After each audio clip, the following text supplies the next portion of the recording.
دوستی کا تحفہ ہر کسی کو نہیں ملتا، یہ وہ پھول ہے جو ہر باغ میں نہیں کھلتا۔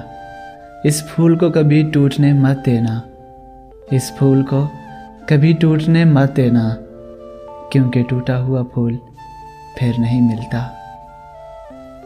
محبت اور دوستی خدا کے دو بہترین تحفے ہیں جو آپ کو عطا کیے گئے ہیں، انہیں خود غرض لوگوں پر برباد مت کریں۔ تیری دوستی میں خود کو محفوظ مانتے ہیں، ہم دوستوں میں تمہیں سب سے عزیز مانتے ہیں۔ تیری دوستی کے سائے میں زندہ ہیں، ہم تو تجھے خدا کا دیا ہوا تعویذ مانتے ہیں۔